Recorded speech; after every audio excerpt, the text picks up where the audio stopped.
हाय नमस्ते. मी रुपाली. तुम्हा सर्वांचं आपल्या कथाप्रेमी या चॅनलवर अगदी मनापासून स्वागत आहे. आजच्या भागाचे नाव आहे, कथेचे नाव आहे रुद्रांश शिवाज्ञा भाग 7. महाशिवरात्रीचा अभिसार आणि प्रेमाचे तांडव. मुंबईच्या आकाशात महाशिवरात्रीचा चंद्र हळूहळू वर येत होता. सिंहवीला आज एखाद्या स्वर्गासारखा सजला होता. चहूकडे पांढऱ्या शुभ्र फुलांच्या माळा, मोगऱ्याचा सुगंध आणि हजारो दिव्यांची रोषणाई.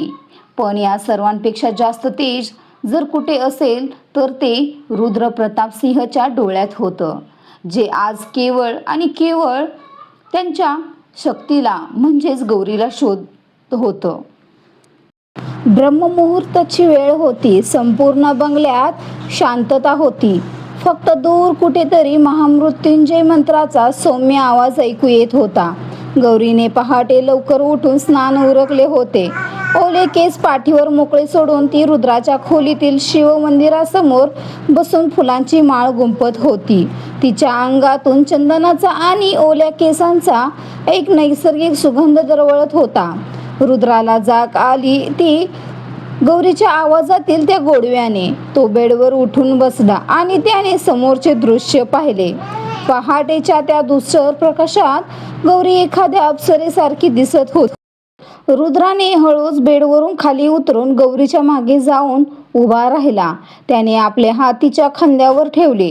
गौरी त्याच्या स्पर्शाने दचकली, पण रुद्राच्या स्पर्शाने तिच्या अंगावर शहार आला. रुद्रजी, तुम्ही इतक्या लवकर उठलात? तिने मागे न वळता विचारले. रुद्राने तिचे ओले केस बाजूला केले आणि तिच्या मानेवर आपल्या श्वासांची उष्णता सोडली. ज्या घरात साक्षात पार्वती इतक्या पहाटे जागृत असेल, तिथे शिव कसा झोपू शकेल? रुद्राचा आवाज अत्यंत खोल आणि रोमॅन्टिक होता. गौरी लाजेने लाल झाली. तिने आपले डोळे मिटून घेतले. रुद्राने तिला आपल्याकडे वळवले आणि तिच्या कपाळावर एक दीर्घ चुंबन घेतले.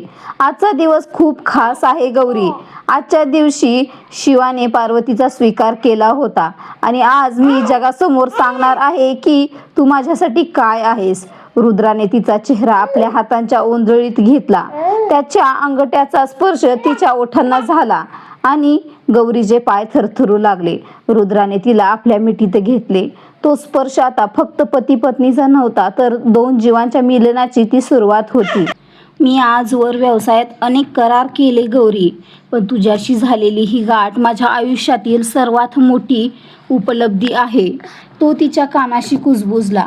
सकाळची वेळ होती. महाशिवरात्रीच्या मुख्य पूजेची तयारी सुरू झाली होती. रुद्राला आज पारंपरिक वेशात तयार व्हायचे होते. गौरीने त्याच्यासाठी रेशमी पांढरे धोतर आणि उपरणे काढून ठेवले होते. रुद्र जेव्हा स्नानानंतर बाहेर आला तेव्हा तो उघड्या अंगाने होता. त्याच्या पिळदार शरीरावर पाण्याचे थेंब अजूनही चमकत होते. गौरी त्याला उपरणे देण्यासाठी तिथे आली, पण रुद्राचा तो अवतार पाहून ती थबकली. रुद्राच्या छातीवर असलेला महादेवाचा टॅटू आणि त्याची ती पुरुषी शरीरयष्टी पाहून गौरीला आपल्या नजरा खाली वळवाव्या लागल्या. माझं उपरणं घालण्यात मदत करशील? रुद्र मिश्किलपणे हसून म्हणाला. गौरी थरथरत्या हातांनी उपरणे घेऊन त्याच्या जवळ गेली. तिने ते त्याच्या खांद्यावरून घातले. उपरणे नीट करताना तिची बोटे रुद्राच्या उघड्या छातीला स्पर्श करत होती. रुद्राने अचानक तिचा हात पकडला आणि तिला आपल्या अगदी जवळ ओढले. काय झालं? तुझा हात का थरथरतोय? रुद्राने विचारले.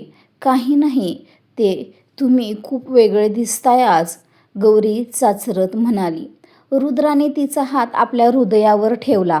इथे बघ, इथे काय चाललंय ते तुला जाणवतंय का? हे हृदय आजवर फक्त इथे सत्तेसाठी धडधडत होतं, पण आज हे फक्त तुझ्यासाठी धडधडते. रुद्राने गौरीच्या केसांतून हात फिरवत तिचा चेहरा वर उचलला. त्याने तिचे डोळे वाचले, ज्यात प्रेम आणि भक्तीचा संगम होता. त्याने हळूच तिच्या ओठांकडे पाहिले. गौरीने प्रतिसाद म्हणून आपले डोळे मिटले. त्यांच्यातले अंतर संपुष्टात आले आणि रुद्राने अतिशय कोमलतेने तिच्या ओठांना स्पर्श केला. तो एक असा क्षण होता जिथे वेळ थांबली होती. गौरीने रुद्राच्या शर्टला, जे त्याने अद्याप घातले नव्हते, घट्ट पकडले. तो स्पर्श, तो गंध आणि ती भावना दोघांनाही एका वेगळ्याच जगात घेऊन गेली. रुद्रजी, पूजेचा वेळ होतोय, गौरीने कसाबसा श्वास रोखत सांगितले. रुद्र हसला आणि तिच्या नाकावर प्रेमाने टिचकी मारली.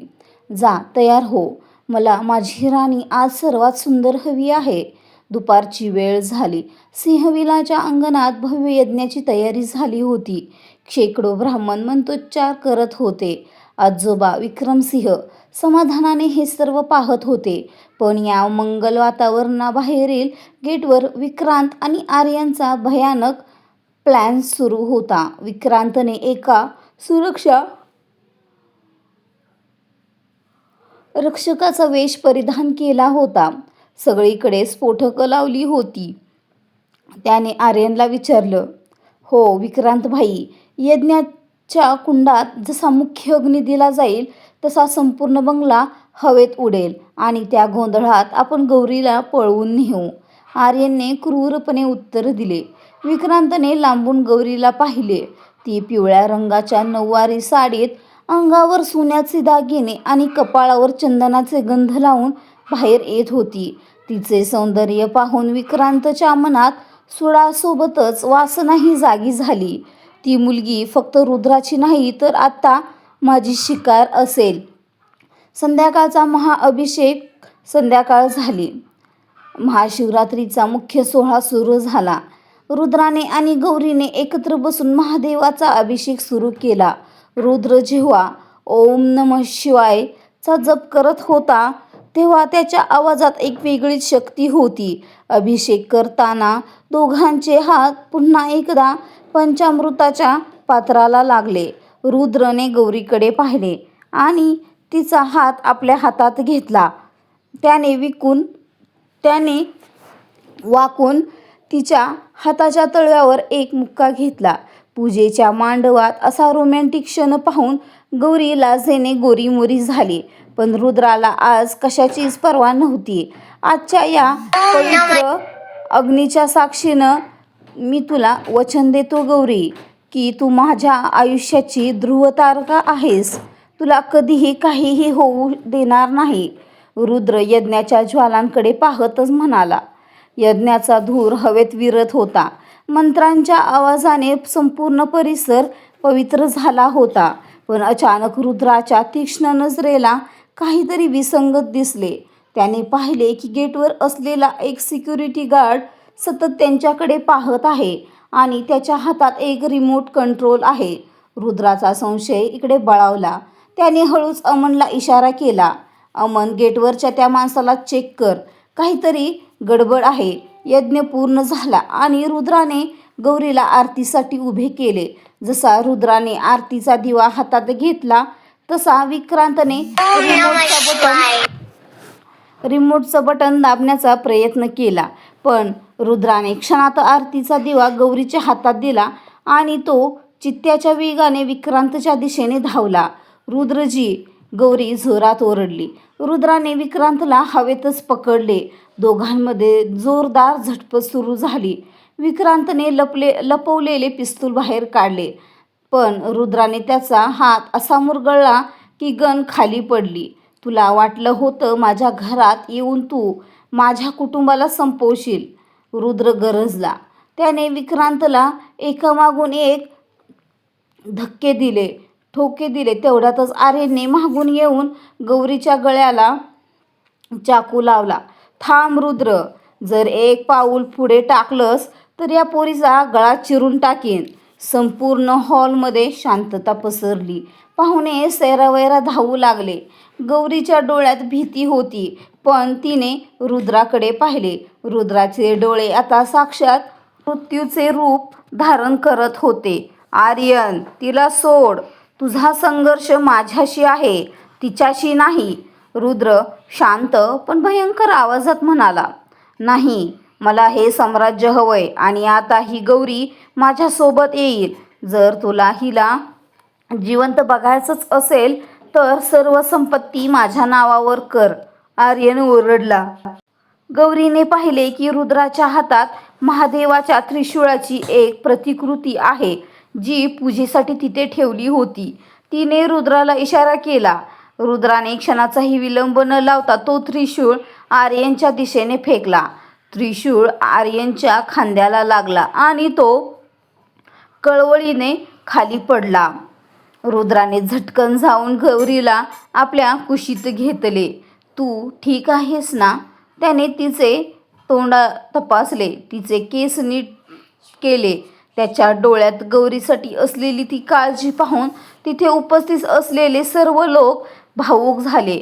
मी ठीक आहे, तुम्ही आलात ना? गौरीने रुद्राच्या छातीवर डोके टेकवले.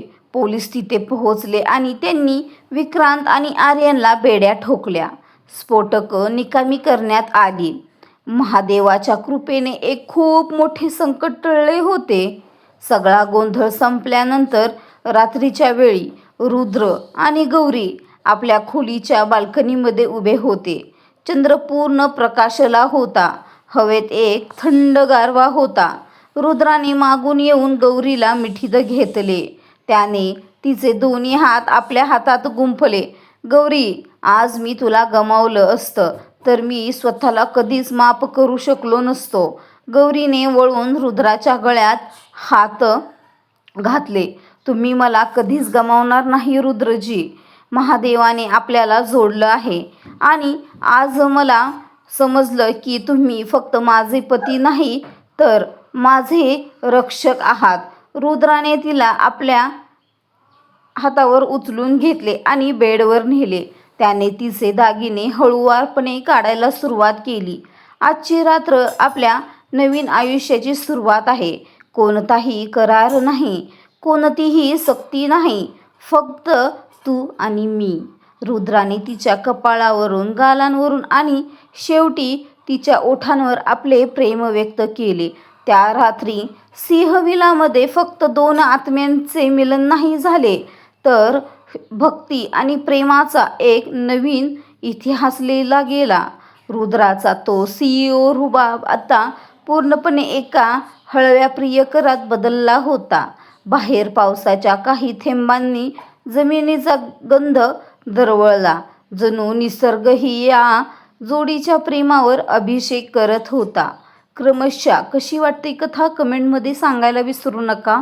मी डेली भाग अपलोड करण्याचा प्रयत्न करते, पण आपल्या चॅनलला मोनेटायझेशनचे सस्पेन्शनचा प्रॉब्लेम आहे. मी रिअप्लाय केलेला आहे. 30 दिवसांच्या वर होऊन गेले, पण अजूनही त्यांचा काहीच रिप्लाय, ईमेल, काहीच अपडेट आलेलं नाही आहे. मला सध्या इच्छा नाही आहे व्हिडिओ टाकण्याची, पण तुमच्यासाठी, फक्त तुमच्यासाठी मी टाकते व्हिडिओ. आणि लहान मुलं असल्यामुळे मला अजून जमत नाही आवाज द्यायला. आत्ता माझा मुलगा शाळेत जाईल तेव्हा मग थोडासा प्रॉब्लेम कमी होईल.